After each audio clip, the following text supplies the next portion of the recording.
تاریخ 9ویں جماعت سبق نمبر 7 سائنس اور ٹیکنالوجی۔ آج اس سبق کے سوالات جوابات حل کرنے والے ہیں۔ سوال نمبر 1، خالی جگہ مکمل کیجیے۔ ایٹمی توانائی کمیشن کے پہلے صدر کی حیثیت سے ڈاکٹر ہومی بھابھا کا تقرر عمل میں آیا۔ ایپل اسرو کا مکمل طور پر بھارت میں بنایا گیا پہلا مواصلاتی سیارچہ ہے۔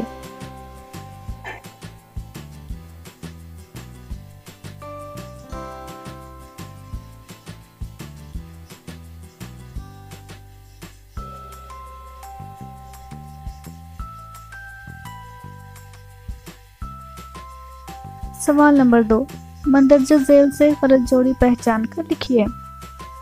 پرتھوی، زمین سے زمین پر حملہ کرنے والا میزائل۔ اگنی، زمین سے زیر آب حملہ کرنے والا میزائل۔ آکاش، زمین سے آسمان میں حملہ کرنے والا میزائل۔ ناگ، دشمن کے فوجی ٹینک تباہ کرنے والا میزائل۔ صحیح جواب یعنی کہ غلط جوڑی ہے اگنی، زمین سے زیر آب حملہ کرنے والا میزائل۔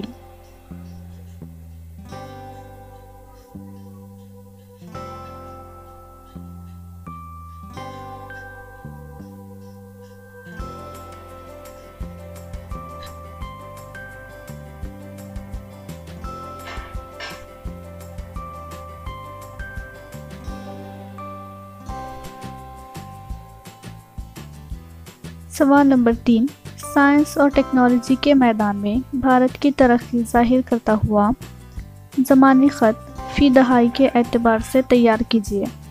جواب، بھارت میں سائنس اور ٹیکنالوجی کے میدان میں ترقی کا زمانی خط 1961 سے 1970، بھارت کے پہلے راکٹ کی کامیاب اڑان 1974، پہلا کامیاب جوہری تجربہ 1971 سے 1980، بھارت کا پہلا سیٹلائٹ آریہ بھٹ کامیابی کے ساتھ داغا گیا 1981، بھاسکر 2 سیٹلائٹ کامیابی سے داغا گیا 1984، ریلوے کا کمپیوٹرائزڈ ریزرویشن نظام شروع 2000، محکمہ معلومات مواصلات کی از سر نو تشکیل۔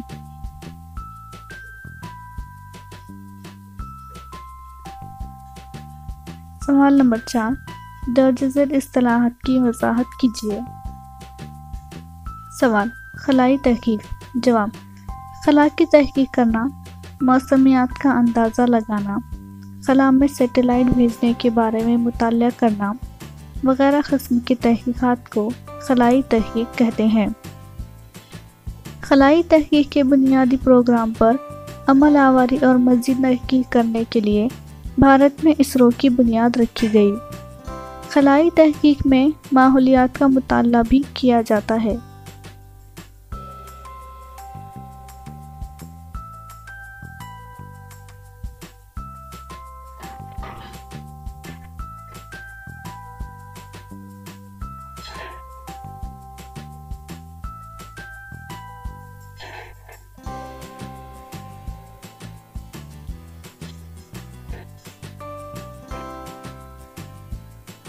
سوال، ٹیلی مواصلات خدمات۔ جواب، ملک کے ایک کونے سے دوسرے کونے تک ٹائپ شدہ پیغام فوری طور پر پہنچانا ٹیلی مواصلاتی خدمات ہے۔ بھارت میں 1963 میں مرکزی شعبہ مواصلات نے یہ خدمت شروع کی۔ 1969 میں پہلی مرتبہ دلی سے دیوناگری رسم الخط میں یہ خدمت شروع کی گئی اور بعد میں پورے بھارت میں شروع ہوئی۔ تمام شعبوں میں اس کا استعمال کیا جانے لگا۔ 1990 میں انٹرنیٹ کے آغاز کے بعد اس خدمت کی اہمیت ختم ہو گئی۔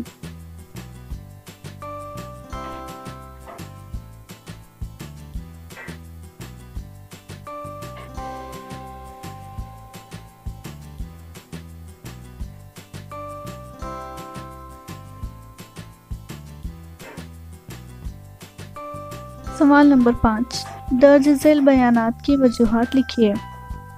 سوال، پنڈت نہرو نے جوہری توانائی کمیشن قائم کیا۔ جواب،